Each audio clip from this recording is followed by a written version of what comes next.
அனைவருக்கும் வணக்கம். இன்றைக்கி கொள்ளு சட்னி செஞ்சிடலாம். அரை கப்பு கொள்ளு, 2 டேபிள் ஸ்பூன் உளுந்தம்பருப்பு, 2 டேபிள் ஸ்பூன் துவரம்பருப்பு, அரை டீஸ்பூன் மிளகு.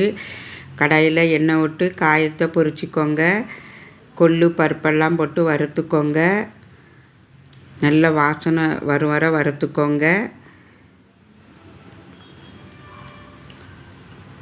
இது கூட ஒரு பச்சை மிளகா, 2 வத்தல், 2 பல்லு பூண்டு போட்டுக்கோங்க. இப்போ இதை வறுத்தாச்சு. இது ஒரு தட்டில் மாற்றிக்கலாம். இது ஆறட்டும். திரும்ப கடாயில் நல்லெண்ணெய் விட்டு 15 சின்ன வெங்காயம் போட்டுக்கோங்க. இப்போ வதக்கிக்கோங்க. ஒரு தக்காளி பழத்தை கட் பண்ணி அதையும் போட்டுக்கலாம். வதக்கிக்கோங்க. ஒரு துண்டு புளி போட்டுக்கோங்க. தேவையான அளவு கல் உப்பு போட்டுக்கோங்க. நல்லா மிக்ஸ் பண்ணிக்கோங்க. கருவேப்பிலை போட்டுக்கோங்க. 1/4 கப்பு தேங்காய் போட்டுக்கோங்க. நல்லா வதக்கிக்கோங்க. இந்த சட்னி கொதிக்க வைக்க முடியாதனால தக்காளி பழம் நல்லா பச்சை வாசனை போகும் வர நல்லா வேக வச்சு எடுத்துக்கோங்க.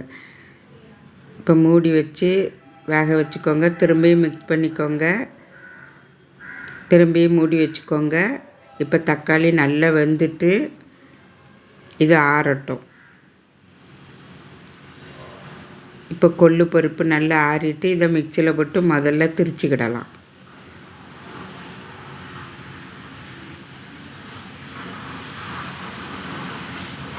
திரிச்சாச்சு.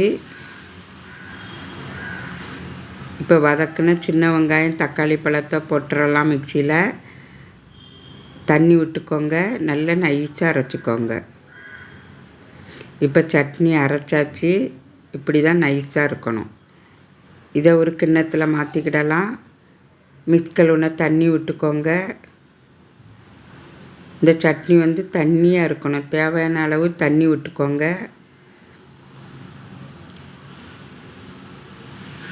திரும்ப உப்பு போட்டுக்கோங்க. டேஸ்ட்டு பார்த்துக்கோங்க. இப்போ அரை கப்பு தண்ணி விட்டுக்கோங்க. சட்னி இப்படி தான் இருக்கணும். இதுக்கு ஒரு தாளிசம் விட்டுறலாம். கடாயில் எண்ணெய் விட்டு கடுகு, தட்டின பூண்டு, ஒரு வத்தல், கருவேப்பிலை தாளிசம் பண்ணி அந்த சட்னியில் விட்டுருங்க. இப்போ சுவையான கொள்ளு சட்னி ரெடி.